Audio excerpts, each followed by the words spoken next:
This is Kanzenshuu, the podcast, episode 429 for the week of October 15th, 2017.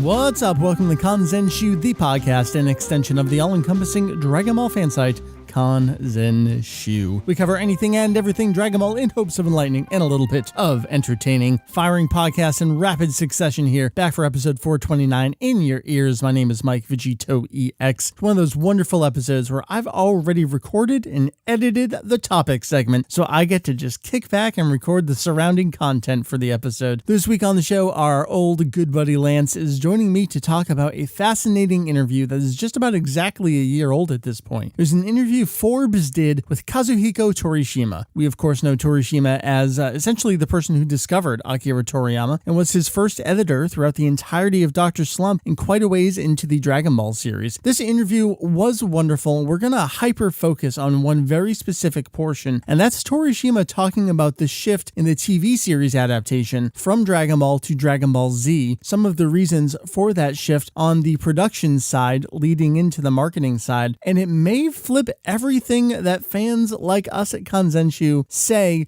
completely on its head. Although we're going to be getting to that. Maybe it does, maybe it doesn't at all. Maybe, spoiler alert, we're still in complete disbelief and filled with curiosity even after having everything explained to us. So look forward to that. That is our topic segment coming shortly here on the show. I was planning on doing a news segment, but it's been a relatively light week. The only real news story that's come out, and dates back a little bit more than the last week, and that's Shueisha is putting out digital versions of all the film anime comics. We're going to hold on to that though, because that's a full-on topic I want to do, talking about the film anime comics, some of the special stuff in them. So for now, I'll say just check out the news posts on the website, check out the expansive manga section on our website. We don't cover just the original manga, not just the Dragon Ball Super manga, but all the film anime comics, all the TV anime comics, all the spin-offs, all the crossovers. There's so much stuff there in the manga guide. Check that on out, and I guess just stay tuned in the near future for a larger discussion about the film anime comics. So otherwise, what do we have on tap for you? Well, we have the topic, and then we're going to come back and I'll wrap up the show with just a little bit of random Q&A here. That's our episode for the week. So joining me right now, Lance, going to talk about this interview with Kazuhiko Torishima and the shift from Dragon Ball to Dragon Ball Z. See you on the flip side. I love it when people pitch me on topics and it's someone I like and it's a topic I like and I say, hey, that's a good idea. And I can't quite claim credit for the idea, but because it's on my show, I get to take a little bit of credit for it. Joining me to talk about, a slew of things, but it's all like hyper focused around this one little tiny portion of the series, yet its ramifications were great. Dire ramifications. Is that a phrase in Japanese? I don't know if that truly exists. Lance, how are you, man? I am fantastic. How are you? I'm great. It's nice to actually have a video conversation too. Usually it's Heath and I, and that's about it. And sometimes other people are on, and I usually don't have video, and I record with Julian. He's like laying down somewhere. Julian typically records the podcast laying down. It's like the super secret of the show here. So when the video's going on, does that just mean you see the back of his wall and Julian's on the floor somewhere? And yes. It's usually how it goes. So this is very nice, very nice. Like I said, you pitched me on this topic, and I was really excited to talk about this. So there was an interview on Forbes about a year ago. Almost exactly a year ago. Almost exactly a year. So we can say it's like the 1 year anniversary of the interview. Great chance to talk about it again. With Kazuhiko Torishima. Longtime fans of Kanzenshuu probably know exactly who that is. I guess you can say he's the guy who discovered Toriyama. He really mentored him leading up to Dr. Slump, the first success. And he was Toriyama's first and only editor for a while through the entirety of Dr. Slump and then through the beginning parts quite a ways into Dragon Ball before turned over to his second and third editor there for the Dragon Ball series. But Torishima is not just important to Akira Toriyama, but important to Shueisha as a whole. I mean, he's an important big name head honcho, moved on to much bigger roles within Shueisha. He's a key figure in the history of Dragon Ball. When we have a chance to listen to him, to hear from him, and kind of tear apart what he gives us, it's important that we do so. And what I love about him is that he's such a big deal. He can be really candid about things, and he just says stuff. And we're like, oh my God, we never knew that. Where did that come from? Oh my God, that like enlightens so many different things. And this is precisely one of those examples where he drops little tidbits in this interview. It's like, oh, we never knew that. Thanks. Awesome. Okay, let's fill that in. That connects to this dot and this dot and this dot. And now this all makes sense. This is the craziest interview I've read in a while. And I admit before I was prepping for this podcast, I'd only read the Dragon Ball sections of this. I went back and read the whole thing. Oh my God, isn't it so good? He's like, I could have fixed that series. I could have fixed Berserk. Yeah. And also, it would just jump back and forth between being really insightful and then being really insane. It's like, oh yeah, I never really fit in my hometown, and so I did a lot of reading as a kid. And they're like, oh, is that how you got into manga? And he's like, no, I was actually peeing at a urinal, and I looked up at the moon. And it's like, oh, okay. And then it's like, but that's how I got into philosophy. And I was reading Nietzsche and confused. Like, oh, that's really deep. And then he goes, yeah, but then I got bored with that and started reading porn instead. And it's just... You can see how he and Toriyama are just two peas in a pod. Just a match made in heaven. I love how he talks about Toriyama too, where they were kind of doing things to spite each other. It felt like it was a tug of war back and forth consistently over time. And that's going to be a little bit of what we're talking about, but not entirely, because what we're talking about really has nothing to do with Toriyama at all. It's really strange because we always have this sort of tug of war in the fandom between the people who, consider Dragon Ball Z a very separate element from Dragon Ball. And, and especially fans of the English dub, if I'm going to generalize horribly right now. Right. Where it's like, oh, the tone is different, the way it was marketed was different, and there, in the dub, the music is different, the voice cast changes when the characters get older, whereas they consider Dragon Ball to be more of a, lighthearted type of thing, which has caused us to have more of a reactionary type of, the manga was one series, it was, sure. and the tonal shift was gradual.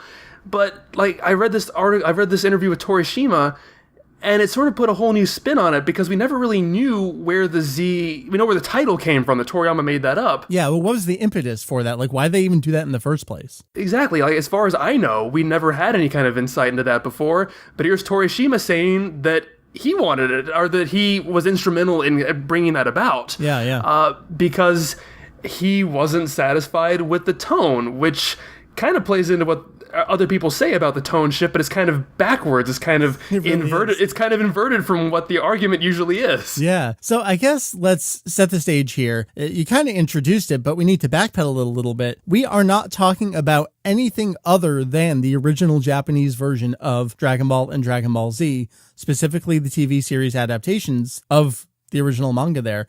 Despite all the stuff that Funimation's dub does around this, all of its different marketing styles, its release cycles, its release schedules, and how that kind of plays in, it actually has nothing to do with this conversation whatsoever. Backtracking a little bit now to Torishima's comments in the interview. Why don't you explain a little bit? I mean, I guess we have to back up even further. So they did a TV series adaptation of Dr. Slump, and from the sounds of it, Torishima wasn't entirely happy with that the entire time either. No, he made it sound like there was a sort of a control issue, that he felt they took too many liberties with the source material, that Shueisha and the people associated with the manga didn't really have much say in how things were going. They didn't really have a hand in it, so by the time they saw the episode, it was already too late to change things, and He said he wanted to make that different with Dragon Ball. Which is crazy to me, because that's exactly the situation Torishima was in with Toriyama himself, where Toriyama wouldn't deliver things until the last second. He talks about this with Mashirito. It's like, well, by the time that got delivered to me, I couldn't change it because we had to go to print. So you can see how he's struggling with Toriyama doing this to him. He's struggling with Toei doing this to him. But that's really fascinating. It's like, yeah, okay, I guess. But Dr. Slump was completely different than how Dragon Ball would end up being, where Dr. Slump are these very self-contained little stories. Chapters generally have nothing to do with each other. You may have a series of 4 or 5 chapters later on that are an ongoing story, but you can see how things might be getting away from them a little bit. All right, let's pull this in, especially when Dragon Ball is this very serialized story. That makes sense that they would want to have a little bit more control, a little bit more say, a little bit more direction over that final animated product. Yeah, and the way I've always seen it is I feel that compared to a lot of anime adaptations, Dragon Ball, and a lot of the time, is almost panel for panel. It is. Recreation. Like, I've been doing a viewing of the entire series for like the past few years because I don't have any free time to watch things. But yeah, I'll follow along with the manga, and it's almost always the exact same composition, aside from the additional material that the anime tends to add in. But for the most part, it is almost always spot on. So I guess in that sense, he got what he wanted. Right, which is very different from, I think, of some of the other contemporaries of the time. Sailor Moon, for example, turned into a very much episodic monster of the week kind of villain, where the monster of the week in the manga was actually like one of those main bad guys that they would build up to over a series of episodes in the TV series.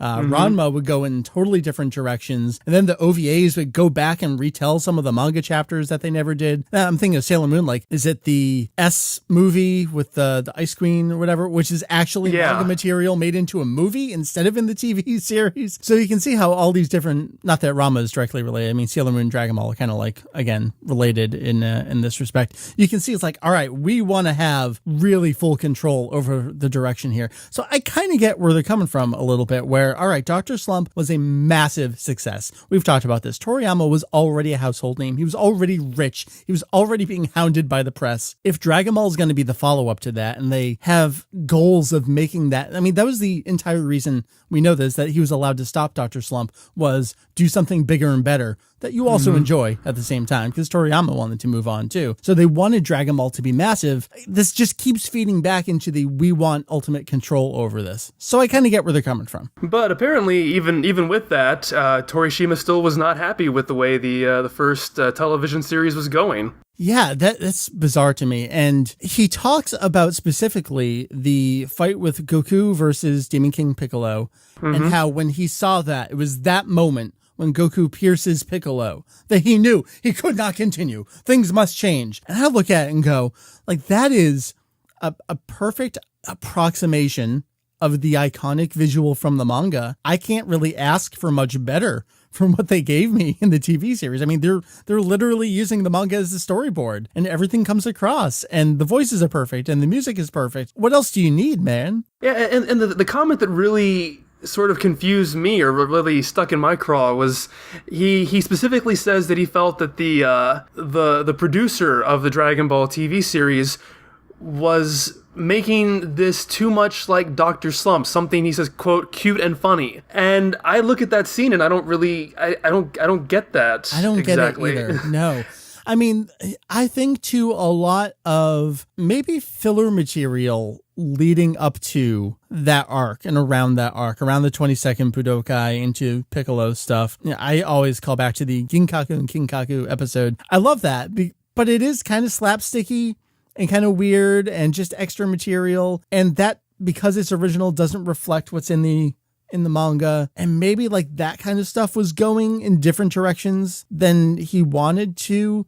But at the same time, like, we know they had to come up with extra material. So unless Toriyama's going to write that extra material for them, which, he occasionally would do character designs and extra story bits. But then I feel like, as far as we know, Toriyama didn't do any of that extra help for them until mostly in Z. I'm just kind of piecing this all together as we talk. I think too, like Yamcha as a baseball player, Illusion Science, even his help with like Pagyuhan, that kind of stuff. Like, we don't know much about Toriyama's involvement with the first TV series, do we? Well, I do recall that he was responsible for the design of the fire-eating bird in the last couple episodes. Yeah. All right. Well, that's towards the end, around this point where Torishima's already decided that something new needs to be done. Maybe something he didn't talk about there was him grabbing Toriyama and saying, hey, can you throw some stuff our way for this? But yeah, so what else do you think is going on around this point? Or can you find nothing in the Dragon Ball TV series that you think backs up what Torishima is talking about? Tone-wise, no. So I do have to keep on going back to that issue of control, because I do... Part of me feels like the original TV series took a bit more... a few more risks with the source material. I mean, you have that whole section where with the Choshinsui, which is totally different in the anime than it is in the manga, where he has this whole quest with Yajirobe through these mystical caves and fights this evil version of Kame Sennin, where in the manga it was simply Karin has the water and gives them the water, and that's the end of it. That's it. Yeah. And so I'm wondering, because like there aren't that many instances in Z, I don't think, where they took, where they really deviated that much until maybe Great Saiyaman, which is years after Torishima left. Right, and I want to talk about that split at some point too. But you're right. I feel like the filler in Z turned much more into the cliche staring contests and powering up sequences to fill out that time, as opposed to the first TV series. I mean, look at the first arc. I love was it like the mafia crocodile on Kanzenshuu Island, and Pilaf is there too. Like, I don't know what this is, but it's actually really hysterical. But that's also the funny part of the series. But yeah, so is there just a very distinct contrast between their approaches between those two, I guess? Maybe, I'm not sure. But what surprised me is that the shift happened actually before the end of the first TV series. Yeah. Torishima said that he was a fan of the Saint Seiya anime, and he pulled Morishita Kozo and Koyama Takao, who was a pretty familiar name among Dragon Ball fans. He invented Broly, among other things. Right. And so Morishita was added as planning alongside Shichijo Keizo, and Koyama Takao was added as series composition, which apparently had not been a title used on Dragon Ball prior to this. And they started on episode 132, Hotter Than Magma, which is the last filler episode before the 23rd Budokai began. So that entire last story arc had this new team that would carry on into what would become Dragon Ball Z. We were talking about this before we started recording, but my first fan subs, which I guess technically aren't fan subs, they were Nippon Golden Network, NGN subs. That's actually where it started. It was that Volcano episode right before the tournament, and then through to the end of the TV series. So it's weird that my first personal exposure, other than the 95 dub, was with the Koyama stuff at the very end of the series. And, no, eventually I made my way back through tapes and stuff as well. But yeah, that's really curious. And series composition, I mean, that's a standard title these days for lots of shows, but it's curious that suddenly Koyama appears with that title. But again, I want to keep harping on what else is going on around this time of the King Piccolo fight, that Torishima's just got something under his skin that he feels the need to exercise this control. And I can't really put my finger on it.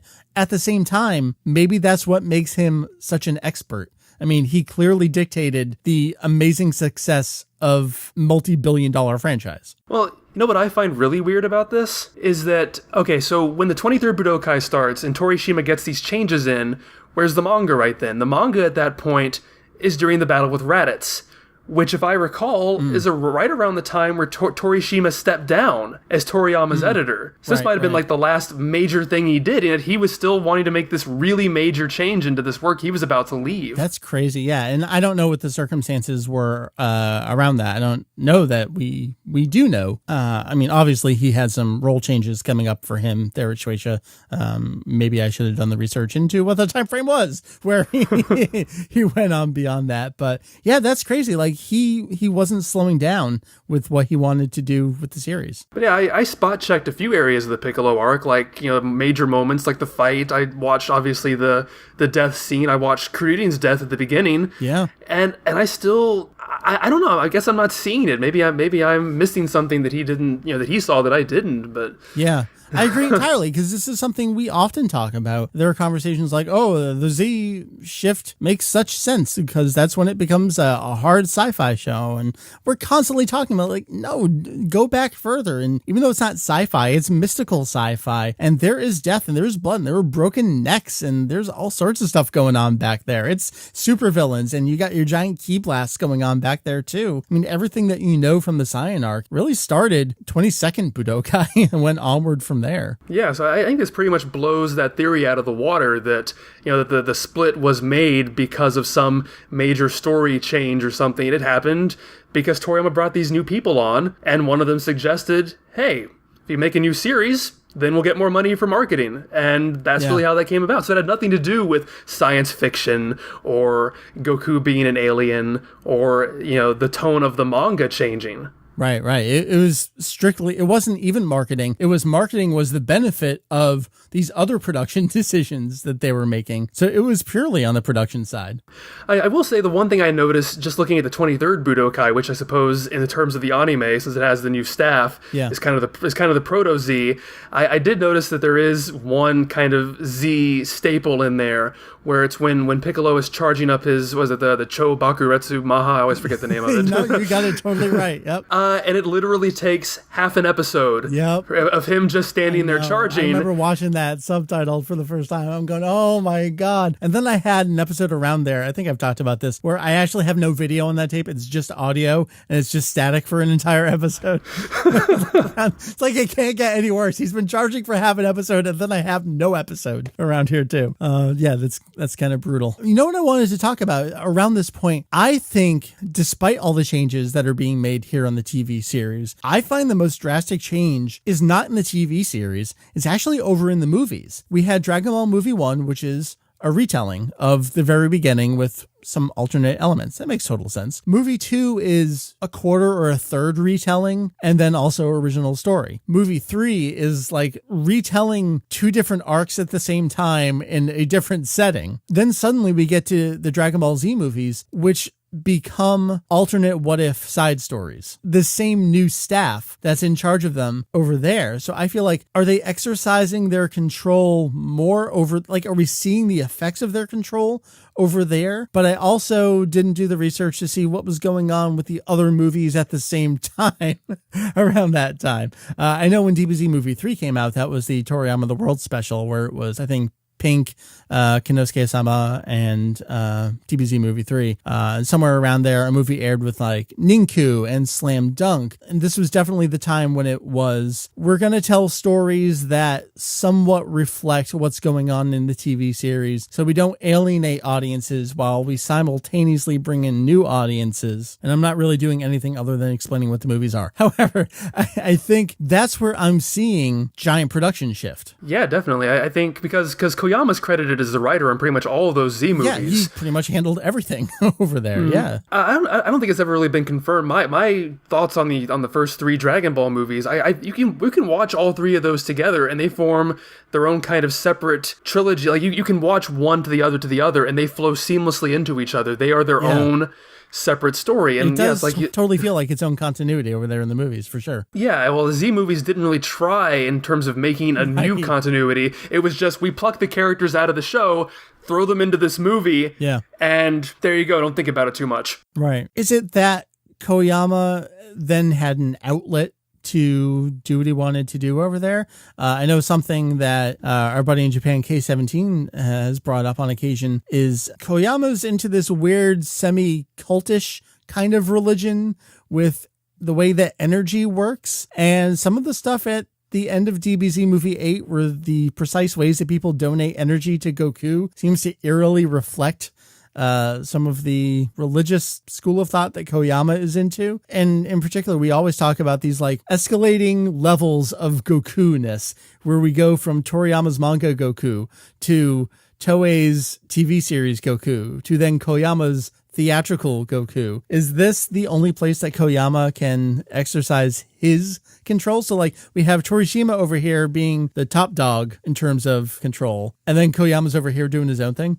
It does sound kind of interesting. I mean, I wonder if things would have been different in the Z era if Torishima was still directly over Dragon Ball at that point. I wonder if Torishima even got what he wanted out of that, if he was looking back going, this isn't what I wanted after all. Well, but yeah, I mean, the only other example we have is the now infamous case of the rotating villains in the Cell arc, what became the Cell arc of the series, where we have different people, former editor and then later current editor, and then former editor again, depending on what order we're going in here, saying, I don't like the fat guy and the geezer, and I don't like the kids, and that form looks stupid. So Torishima kind of leaves, but in many ways doesn't leave. His influence feels like it's there on the series for a really long time. Yeah, like, even just based on the interview, he definitely seems like the kind of guy who doesn't really mince words when it comes to what he feels is best about things. He has a great deal of confidence about the direction he wants the things he's working on to go. So Yeah. And even when he's not there anymore, he still gets his way. And we know that's why Battle of Gods became what it was. It was Torishima who was doing the nudge, hey, Toriyama, maybe you should come take a look at this and maybe exercise some control of over your own thing. And that's what turned stuff from Watanabe's script and Yamamuro's designs into the things that we see in the final product. Instead of the bulky and the cape and the poison lizard, we get the skinny and the cat. Of course, you have Koyama's Goku, who raises birds from the dead. Right. Well, that's one of those other examples too. Well, here's where I want to go. We kind of hinted at this earlier, but let's talk about the split into Z versus the split into the Buu arc of the series. I think they're comparable in many ways. We have later in Z, it's not really a title change, but we have an underlying musical motif change. We get a new opening theme. We get music that reflects that opening and that ending theme. We have time shifts that happen at that same time. In many ways, I feel like they could have rebranded the Buu arc. They effectively did rebrand the Buu arc. They just did so in everything but title. There's also the fact that late Cell arc was when we got a lot of new animation studios, to replace. So it was in a lot of ways a new look to the show, or at least it was certain. Like Studio Cockpit, for example, was a very different looking studio than we'd seen before, and they really came into being in the late Cell arc. So Buu arc was when they really sort of came into their own, right, and really made the series look their own, its own way. Well, and we also had shifting character designers on the TV series going on at the same time. That's right. We know that Maeda was having trouble adjusting to some of the more angular stuff that Toriyama was doing, and that's when we shifted to Katsuyoshi Nakatsuru, who took over on the character design landscape, and eventually turned over to Yamamuro as well there. That's reflected in the animation in the TV series too. You actually brought this all up in a forum post over on Kanzenshuu, and something you were talking about was the animation and the art in the Saiyan arc really feels at times approaching theatrical quality, at least for Dragon Ball theatrical quality at the time, and then it just heavily nosedives. And I kind of agree with you. I think we've had great animation and great art, but not necessarily at the same time to the same level as Goku versus Vegeta in the Saiyan arc. Yeah, I really wish I could pin down more about what happened. I know there were certain internal things going on at certain studios around the middle Freeze arc, which kind of caused the decline. I know, Segasha was undergoing, a leadership shift at the time. Last House was sort of nosediving at that point, too. Right. Where he was losing all of his key animators. But yeah, there was just sort of this magic moment where I guess maybe they'd gotten a boost from the whole, relaunching the series thing, but it looked really, really good in that first year or so. Like everybody, Studio Live wasn't, was Studio Live, but yeah, you have those episodes. I always like to talk about how when Goku's neck is like 3 heads tall during certain episodes, like that was my introduction to the bad animation days. Why is his neck so tall there? Yeah, we had those moments, but and Studio Live took like 2 years to get Vegeta right. Like his head was like 5 feet tall, and the Widow's Peak was like. Right. Oh god! And there's the what have people called it? The Lupin Vegeta on Namek, where he's doing that weird angular pose, and like there's nothing to his torso. So they were definitely bad animation days, but overall it seemed like it was better. For whatever reason, I don't know if it's just nostalgia on my part, but it really seems like it is overall just of a higher regular quality than it would be in any other part of the franchise. Right, and like you were kind of alluding to, is it just that renewed enthusiasm from, all right, we've rebranded and we got a fresh chance to approach it, and everyone's excited for a little bit, and then the usual just slump into the day-to-day workflow? You said slump in a Dragon Ball podcast. I think it's also, you mentioned the Buu arc. That's just like with the split to Z. That was around the time that Toriyama got a new editor. So it's interesting that those sort of branding or theme song shifts would happen at sort of key points in the manga serialization too. And like you were talking about earlier, the Great Saiyaman arc that's one of those only instances in the TV series where the same events happen in drastically different ways. And I believe I've read other places that his editor then was that Takeda. Like Toriyama said that Takeda was much more lenient when it came to things. So it's possible that he wasn't like getting his hands into the TV series and saying, no, we gotta have more control over this. So maybe that's why the Saiyaman stuff turned out the way it did. Yeah. I guess we had the Afterlife tournament there where it's, all right, we're going to do some original thing, buy ourselves a little time, and we're going to just do our own thing with the Saiyaman arc. And did they just fall back into the, well, Toriyama is just giving us storyboards, essentially, so we might as well just make that. Or it might have just been by that point, Dragon Ball was so popular that they can just sort of get away with doing whatever they wanted to now. Right. And I mean, there are a lot of complaints about the Buu arc in terms of its filler and the way it extends scenes. And unfortunately, that came right back around again in the Kai adaptation of the Buu arc. And that was all on Toei, where they just didn't give any fucks at that point about working on Kai. But we do know that Z sort of set the precedent for those really long description and now extending description thing, two-part titles. Description / question? Yeah, because, in Dragon Ball, it was pretty much always just 1 or 2 or 3 words for the most part. Dragon Ball Z started that trend, and all the movies had it too, which were also, written by Koyama. So, that's sort of like one of the trademarks of Japanese Dragon Ball, because Kai had it, Super still has it, GT had it. Mm-hmm. That started right there in Z, and that sort of carried through everything since then. You never see, with the exception of the new movies, you never see just short titles in Dragon Ball anymore, at least Dragon Ball animation. Yeah, and another thing you brought up was that the original Dragon Ball TV series didn't have its own set recap music. It would cycle through depending on what they were doing. But yeah, there was no set recap music, and I'm sure you know that from starting the podcast. The first episode of the podcast was Z. That was one of the things I ran into. And then when I finished Z, I'm like, well, I guess I just go forward. And dark secret. By this point, I think I'm supposed to have shifted to something other than Kai. I can't remember. I was wondering how long. It's like, Kai. I've gone way too long. That long. I actually have a spreadsheet somewhere, and I haven't opened it in years because I'm afraid to, because I know I'm like 100 beyond where I'm supposed to have shifted it by now. So it no longer actually works anymore. Well, maybe this is going to be the episode where it finally happens. Or maybe not. Probably not. I'll forget by next week when I edit this. Yeah, Dragon Ball had some shifts. Torishima was there for some of them. He certainly had thoughts. And he made those thoughts very well known to the people who were carrying out that work. He definitely did. So what do you think is the ultimate takeaway here? The TV series had, I guess, it had a drastic production shift. I mean, we know it did, just by the very nature of the new blood coming in, specifically Morishita and Takao Koyama there. What else can we take away from this, though? I just see it more and more every day as Torishima knows something and sees something that I don't know and I don't see. And that's why he's Kazuhiko Torishima. Yeah, I guess then again, he is the guy who said that Resurrection F had a fantastic story, and I just don't see that either.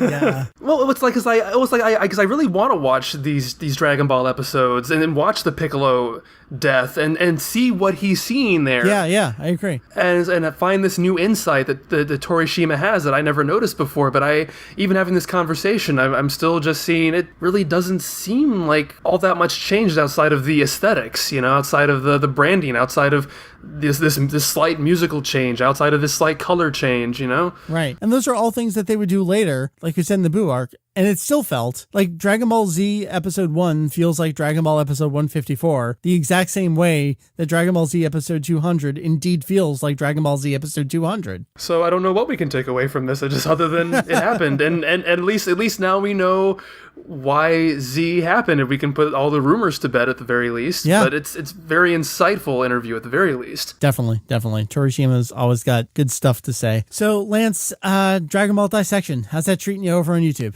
Oh, wow. I can't believe I've been doing this for almost 6 years now. I just finished the Frieza arc. I'm going to be working on the TV version of the 23rd Budokai, which is actually kind of what led me into finding this topic in the first place. Yeah. So yeah, things are going great over there. I'm gearing up for Dragon Ball Dissection December, where I put out a new Dragon Ball Dissection video every week through the month of December, which is going to completely cause me to have no sleep and maybe cause me to go slightly insane, but I enjoy doing it, and hopefully I'll survive again. But if you want to check that out, that's at www.youtube.com/MystareFusion, MystareFusion. Please check it out. I love to get into good debates over on YouTube. I love it because you are clearly someone who is born and bred in the Kanzenshuu EX, Kanzenshuu community, and one of the few people whose opinion I value and I get something new out of. So thank you for producing what you produce. I will never deny that I was born and bred in the DaiZX, Kanzenshuu way of thinking. I would never be able to do the series to the level that I do it without the database that you guys have made on your site over the past 19 years now. We're about to hit 20 and it's really scary. Well, thank you. Thank you on multiple levels. Thank you for making stuff and thank you for thanking us. I guess that brings our topic to a close. Lance, thank you. Thank you, Mike. Thanks as always. I say as always, it's been a while. Internet time feels like yesterday to me, but I guess it's been quite some time since Lance has been on the show. By all means, go check out Dragon Ball Dissection, his video series on YouTube after you're done here if you want more fun Dragon Ball content from someone who absolutely adores the show and certainly knows what he's talking about. Full recommendation from the Kanzenshuu staff here. So otherwise, before we bring things to a close, let's do just a little bit of random Q&A, I guess, because sure. These questions all come from the absolute most last-minute request on Twitter. So it's very, again, I used the phrase hyper-focused earlier. This is a very hyper-focused period of time where I said, hey, give me questions, and whatever I got in that immediate response time frame is what I'm pulling from here. Kicking things off, Marquise asks, where's the contests at? I'd love to go in on a fun contest for the community. Also, how has everything been with the Kanzenshuu crew? Thank you for asking. No one ever actually asks us how we are and how things are going and if all is well with the world. I appreciate that. Things are going great. Julian's busy with his family. Heath's busy with his family. Jake's busy off protecting space. I'm busy with everything that's going on in my neck of the woods. But otherwise, trucking along. Everyone's good. Everyone's happy. Everyone's healthy. Good times. Where the contest at? Yes, I am looking over on top of my bookshelves down here. Let's call it Kanzenshuu Hall of Records East Coast headquarters. Trademark, registered copyright. Our buddy Albert back at Animazement got me, actually I have two things from Albert that are still sitting here that I've been waiting for the perfect opportunity to give away. One of them is a set of the Dragon Ball GT Perfect files. I had a specific time frame that I did want to give those away. Maybe that'll come back around again at some point in the future. So hold tight on that. The other thing, the first season of Funimation's release of Dragon Ball Z Kai, signed by a whole bunch of people, Japanese and American alike, from Animazement. That's kind of sitting there as that's got to be held on to for something really significant. At this point, because it's been a few years,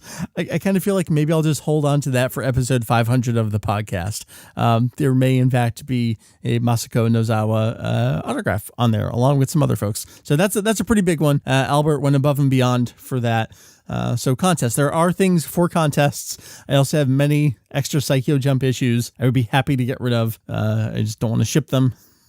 I have stuff. I certainly have stuff. It is not for lack of stuff. So thank you. Contest. We'll do a contest again at some point in the future. If anyone has good ideas about types of contests they would like to see, I'm all ears. A follow-up to that, Marquise asks, how often do you guys get to actually enjoy the series as a fan rather than from an editorial standpoint? That is an episode in and of itself. Maybe I'm going to steal that as a topic for some point in the future. See, Slow Rick asks, what kind of key wave and key sphere attacks, don't know what you really mean by key sphere attacks, would you give kale and cauliflower? Man, all right. So I did a little bit of research here. Not really, but open up Wikipedia and look for a related word. So cauliflower and broccoli actually belong to the genus Brassica, apparently. I think a cool attack coming from cauliflower would be, and we're going to pull in a couple different things here. So cauliflower is white. So what if it was just like her trademark key attack, like her version of the Gallico, the Gallic Cannon, or the Kamehameha? What if it was White Brassica? That's what I'm naming an attack. I think that's a cool name for an attack for cauliflower. White Brassica. And then kale,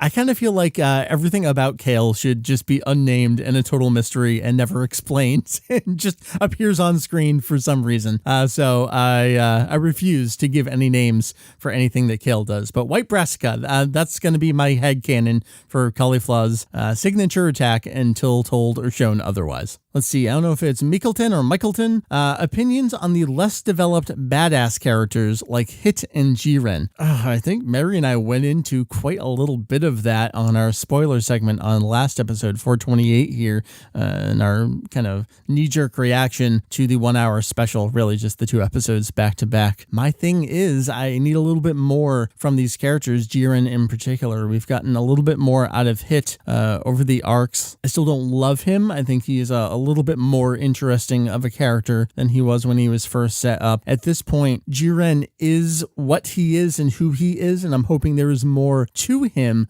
if this is literally all there is to him. And I'm gonna give Toriyama and some of the production staff a little benefit of the doubt here. There's got to be a little bit more to him, right? I really hope so, or else he's just not going to do it for me. Lots of people sending in lots of questions. Marquise gave a couple there. Slow Rick asks a few here. I'm not going to answer all of your questions. Going to give other people a chance here too. But I think this is a curious one. Do you think we need a past arc, so to speak, to show off Universe 13 to 18 and their destroyers or gods of destruction and angels? I don't know how much more I really want to see of the other universes. I think we really want to see more of Universe 6. We've grown to enjoy those characters. They've shown us a little bit of that universe. And of course, they showed off a little bit with Topo and his comrades as well. Universe 6, I think we want to see the Cyan homeworld in Universe 6, and we want to see what else is going on out there. We've recently seen some Namekians as well. I think because of the correlation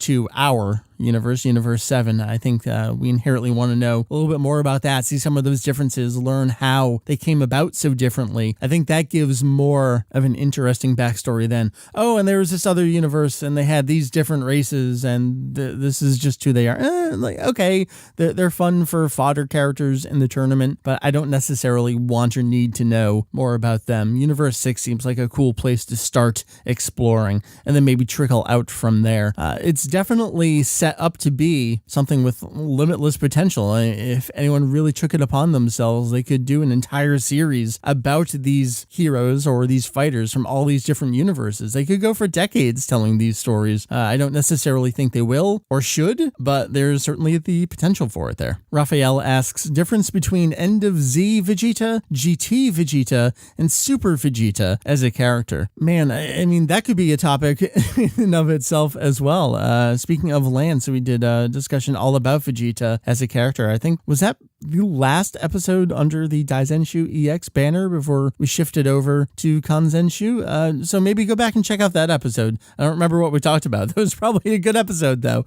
But I'll throw that in the back of my mind, or as I actually do on my giant list of master notes for future podcast episodes. Maybe that's something we'll readdress. That would, of course, require us to have Super completed, because I don't really want to talk about something that has a ways to go. We don't know where that character could end up. I mean, theoretically, we know where he's going to end up because they're approaching the end of Z. But anyway, you know what we're talking about there. Unspeakable Evil, great question here. How come sometimes Vegetto is spelled with an I?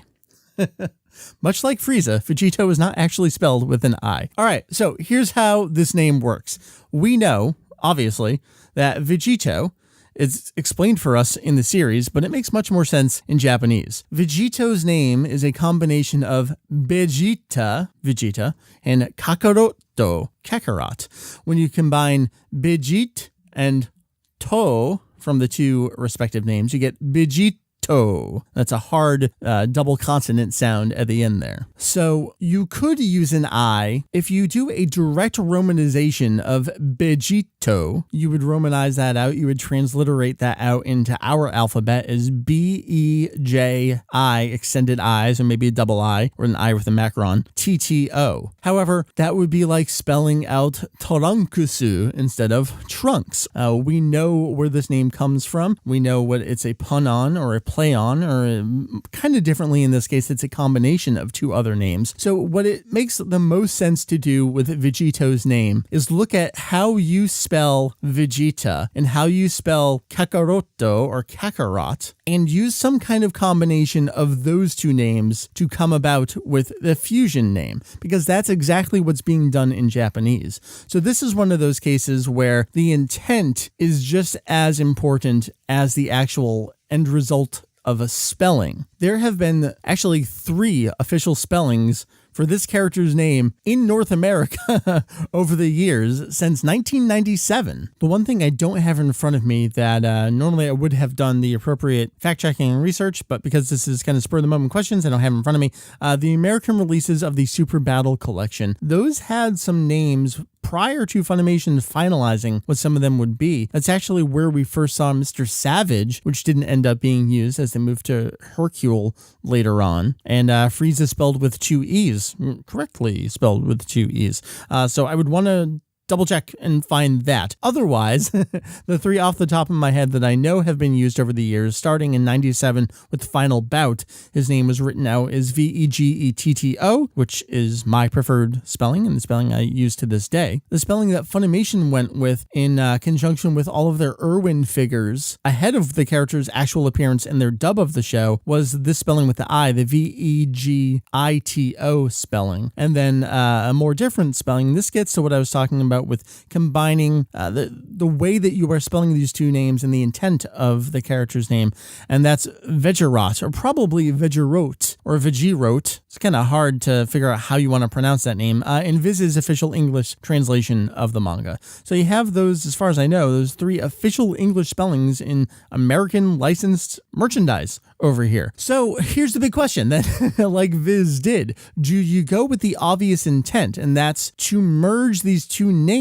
They use Vegeta and they use Kakarot. Well, it makes sense to use what is being done in Japanese, Vegete and then the rot from the end of Kakaroto.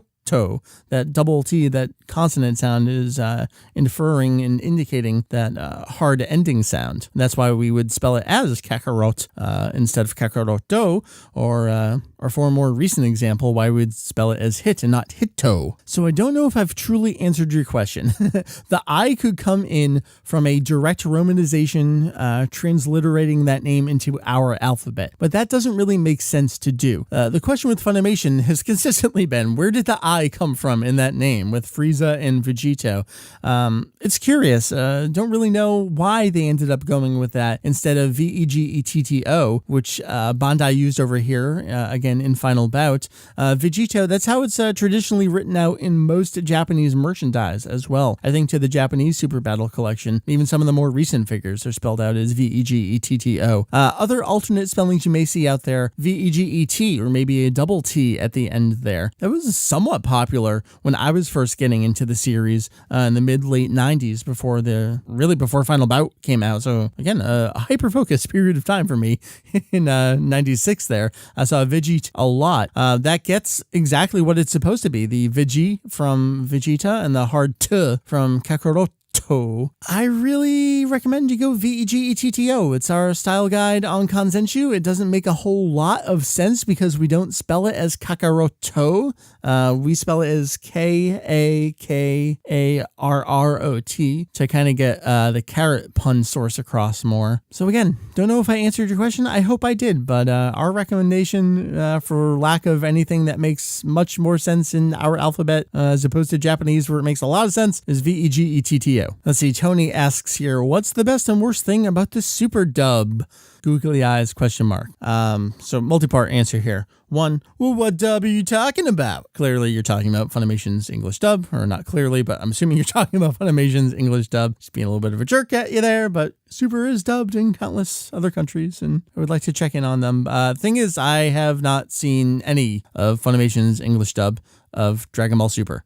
I just don't have an interest and doesn't really have any relevance to the show or the site. It's being simulcast in Japanese, and before then, obviously, it was being fan subbed, and the home release is available in Japanese from the start, and just didn't feel like reviewing it for the site because I've already watched Battle of Gods stuff several times over and didn't really have much of an interest in watching it again, except this time in English. So, again, don't have a great answer for you. I've heard that Magetta is pretty disastrous. Sounds like they made some casting adjustments, specifically with Hit. I have no firsthand opinion on any of this, though. So good luck to you out there if you're watching the English dub.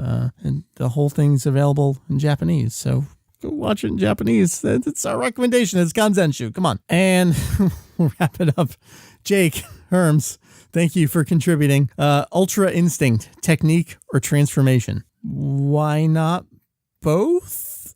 Yeah, I don't know. It seems like the kind of thing anyone could potentially learn or adapt to or integrate into their fighting style if they truly become enlightened to that point. At the same time, things seem to change about Goku's appearance, at least from what little we've seen. That could change down the road as well. I know a lot of people want to throw some candy pictures at me. If you know what that means, and you know what that means, and if you don't, you probably don't need to worry about it for the time being. I think it's probably a technique or a fighting style or a state of being. On top of that, I think if Goku's appearance is going to change, I don't know, but then you could say like Kaioken, is that a technique or a transformation? And I would definitely say that's more of a technique. It's in the name, the Kaioken. It's a technique. Ultra Instinct, I don't know, man. I don't know. I'm going to say just a little bit of both. Let's leave it there before anyone else asks me really difficult questions that I clearly don't have the answer to or the time to fact check before I attempt to answer them here on the show. www.kanzenshuu.com. That is kanzenshuu.com. We got a Mike, we got a Jake, we got a Heath, we got a Julian. That is our website. You're listening to the podcast. It's an extension of that website. Enjoy the show. Hit us up on the site, on the forum, on all the social medias. Love to hear from you. What you're thinking about everything. What you're thinking about Super. What you think about the podcast episodes. What do you think about the news? What do you think of some of the content we've been posting on the site? Want to hear from you. Enjoy hearing from you. So that being said, for those three other dudes, and thank you again to Lance, I have been Mike Vegetto EX. This was episode 429 of our podcast. See you next time for episode 430. Bye-bye.